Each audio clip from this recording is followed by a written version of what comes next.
President Cyril Ramaphosa is scheduled to engage in discussions with his Ugandan counterpart during a working visit to East Africa. In fact, he also plans to visit South Sudan at some stage.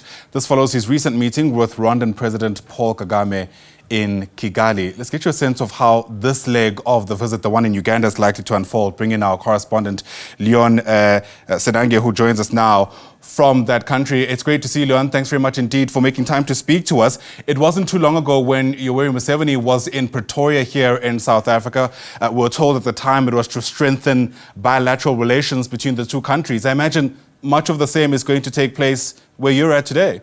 Well, good morning, Ayanda there. And indeed, yes, a very critical visit it is for President Cyril Ramaphosa here in Uganda. This, of course, follows up on his appearance earlier this year for the Non-Aligned Movement Summit, but that was for the early part of the year. This time round, the critical issue is regional security and stability. Of course, with his recent visit to Rwanda, now Uganda, the critical issue would be the discussions on the Democratic Republic of Congo and the conflict therein.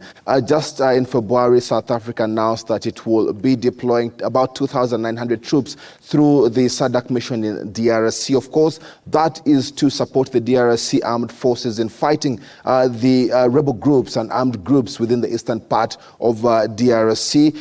That definitely is a very integral matter. Now, of course, the discussions with President Museveni will hinge around possibly the dynamics of getting those kind of conflicts to one end. Uganda has more experience in dealing with the situations in eastern DRC, right down from the late 1990s, and now more recently through the Operation Shuja, which started in 2021 in November then. And there's been some amount of success for Uganda in trying to deal with the situations or the conflicts in eastern DRC, especially against the Allied Democratic Forces. So with the SADC group now, force coming through, and of course that supports much on the efforts to try and bring and mitigate the challenges that the DRC is causing.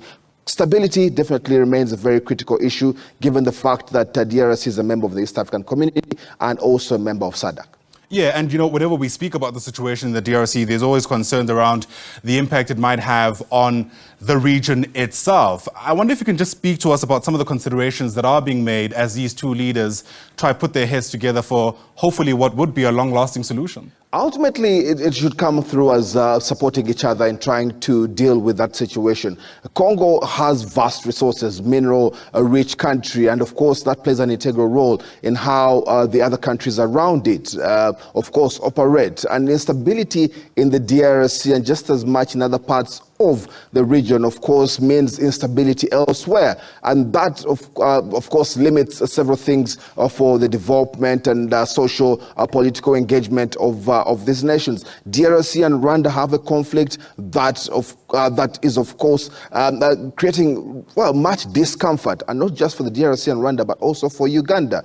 And that could spill over into other neighboring countries like Tanzania, Burundi, even still, but now for Uganda over a long period of time. So arriving at a solution and a situation where all these armed conflicts and political tensions are calmed down, or if anything, put to one end, of course, is a very great deal for not only Uganda or even still South Africa, but for Africa as a whole.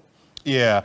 I wonder if you have any kind of idea what this looks like, what the impact of the war might mean for things like migration. I mean, typically what people fear is the impact this is having on innocent civilians on the ground, so to speak, who in many instances will obviously try to seek refuge elsewhere, including neighboring countries. Yes, absolutely. Uganda has faced the biggest challenge in this situation. Uganda currently hosts the biggest number of refugees, approximately 1.6 on the continent of Africa, and those spilling over majorly from South Sudan, but also from the Democratic Republic of Congo. Now, whenever there is a conflict in the Democratic Republic of Congo, civilians, majorly women and children, are bound to move and cross over into Uganda. Now, that exerts pressure on the available resources, land, schools, sanitation, water, health, and access to medical care, because already the numbers are quite large.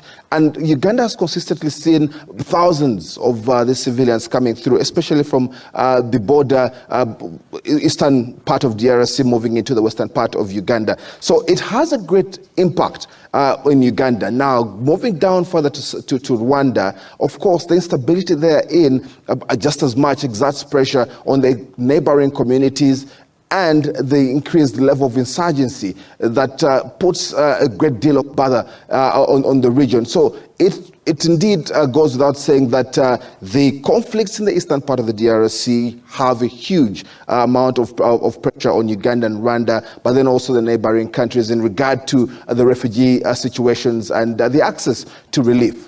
Yeah. Leon, do we know if these two leaders will be, speaking to the public, the media, after their engagement today? Well, quite often, this kind of meetings are private, and many that we have seen before are limited to only a press statement hereafter.